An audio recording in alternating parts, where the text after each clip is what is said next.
Thank God I failed. Yes, you heard me right.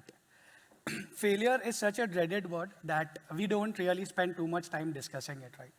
Uh, Failure is an inevitable part of anybody's journey. And while we spend a lot of time discussing success, celebrating success, I'm surprised that we do not do enough justice to discussing failures, analyzing them, or how to handle them.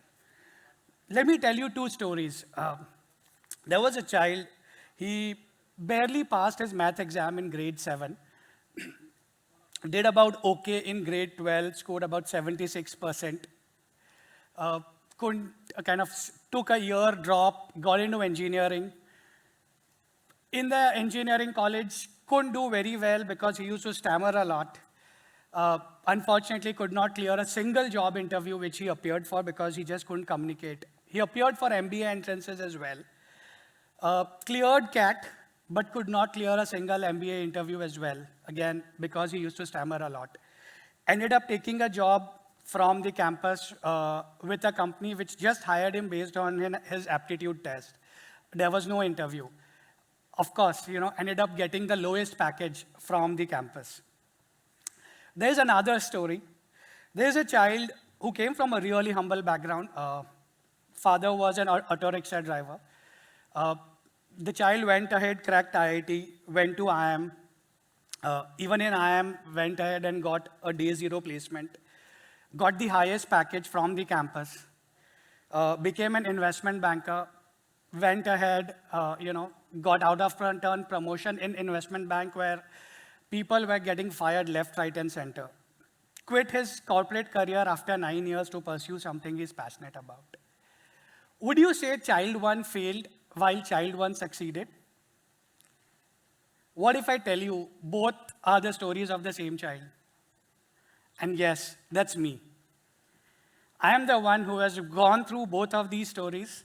I am somebody who has succeeded because I failed a lot of times. Failure is such a dreaded word that it invokes a feeling of fear. Instead of analyzing it, instead of looking back what really went wrong, we want to run away from it. When failure is something which can teach you a very, very valuable lesson. When I look back at my life, I feel had I not done so bad in math in grade 7, I would have never took it upon myself to work on math and improve it so that to that extent that I could go ahead and crack IIT. I am from Gujarat, Ahmedabad. I did my 12th in 1999. We did not have any engineering entrance at that time. In Gujarat, based on your 12th marks, you would get into engineering. I didn't do well. I had no idea about IIT. As I said, my parents have had no formal education. They did not know about IIT as well. It was because I didn't do well in my 12th that I started exploring options, okay, what next for me? That is when I figured out about IIT. I took a year drop, and I was able to crack it. And I think that, for me, was a huge turning point in my life. Right? That's where I realized, I have a coach or a mentor, my sir, Godrej sir, who was my 5th standard HRT, who kind of guided me. When I did not do well in 12th, he said, don't worry, Mikin, this is a blessing in disguise. And I still remember how that changed my life. I appeared for CAT. I actually used to outperform even my seniors when I was in my 3rd year of engineering as far as CAT is concerned. Always in the top 5 rank, all India. It was given that I will definitely get through IIMs, a no-brainer at all. But I could not, right? I used to stammer a lot. Right now, I'm here speaking in front of all of you, and I don't think you can ever realize that I would be stammering so much ever. But during my engineering, I could not have a conversation in private with my friend without stammering. Had I not failed at that point of time, had I got into IIM at that point of time, I would have never worked on my stammering. Only because I failed, I realized I need to work upon stammering. I cannot stay like that. And had I not done that, I don't think I could have cracked a slot 0 placement from IIM Calcutta. The reason I chose this topic is I feel a lot of you students are getting into a world where failures are going to be looked upon increasingly enormously, right? The societal pressure will build up. I think it's important that you understand failures are an inevitable part of everybody's journey. right? I think it's upon you, how you look at the failure and how you analyze it, and basically you could look at it as a stepping stone to success. As parents and educators, it is also our duty, and we play a very pivotal role in shaping how students perceive failures. We need to make sure, I'm not saying, right, that we need to celebrate every time a student scores less in exam or a science project goes wrong. I'm not saying that. But we need to ensure that we create a supportive environment where students learn that making mistakes is an essential part of learning, and failure is not something which you can avoid.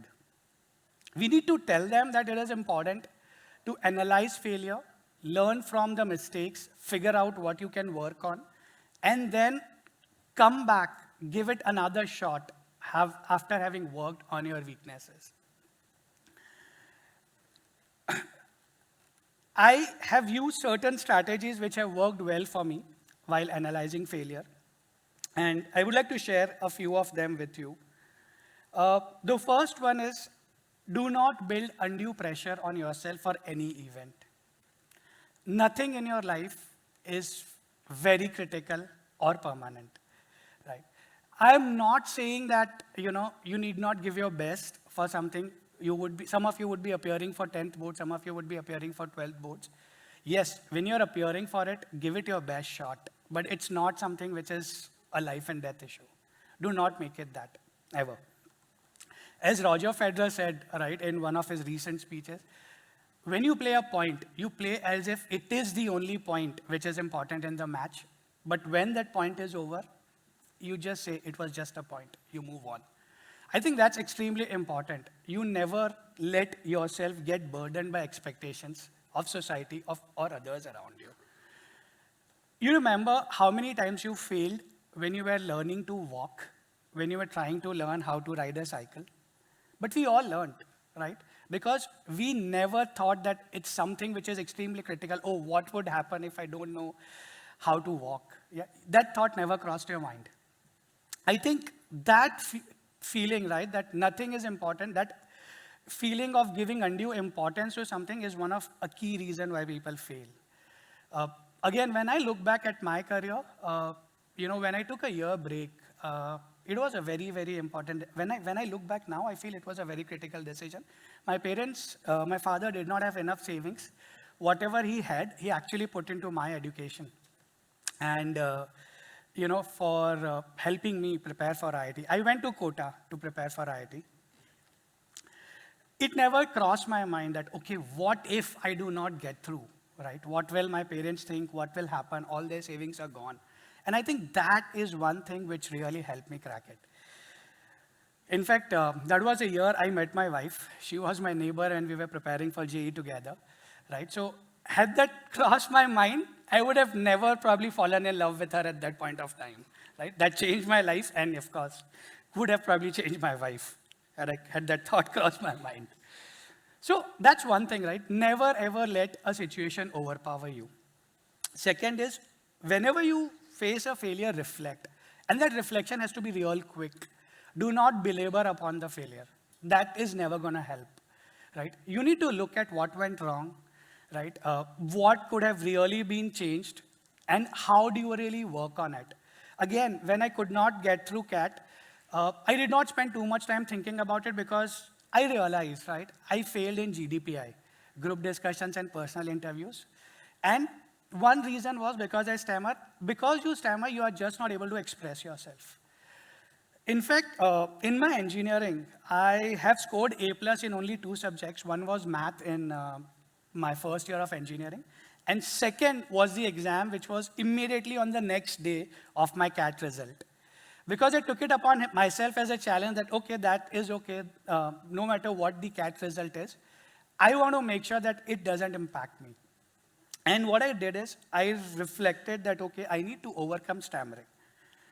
So once you have understood what you need to kind of correct, you need to give your best to overcome that. So how did I prepare the next year? Along with my job as an Infosys engineer, I started teaching at times. It was very difficult. I was teaching kids a couple of years younger to me, and I would stammer in the class. They would laugh at me, some of them. But I intentionally put myself in that difficult situation because I knew there is no way out.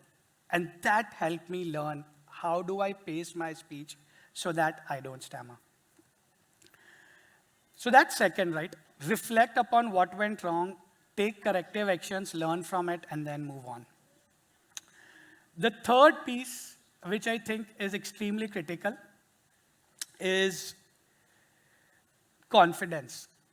Never let failures impact your confidence. I think this is extremely critical, and you don't really build confidence overnight, right? How do you really work on that? There are two ways.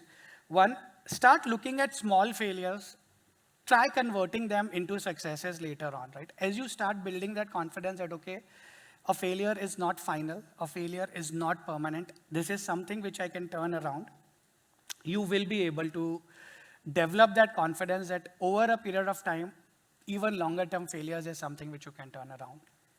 Second is, try and push yourself out of your comfort zone. As I said, right, I pushed myself in front of kids who were just a couple of years younger to me, and I was teaching them, on a podium in front of a class. That was a very, very uncomfortable zone for me, for somebody who stammers so much. But when you push yourself outside your comfort zone, when you gradually master it, that is where you really add to your confidence.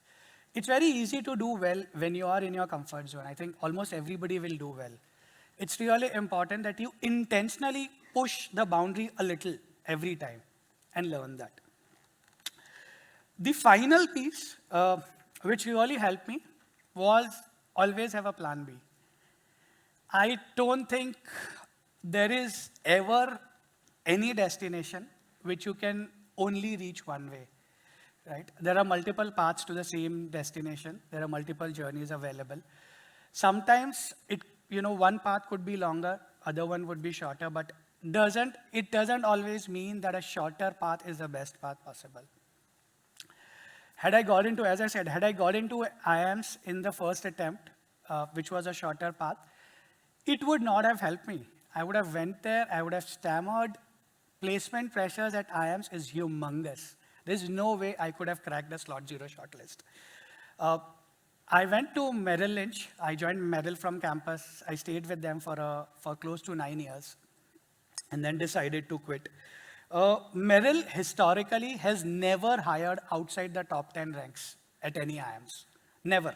Not a single person outside top 10. I was the first guy who was ranked 80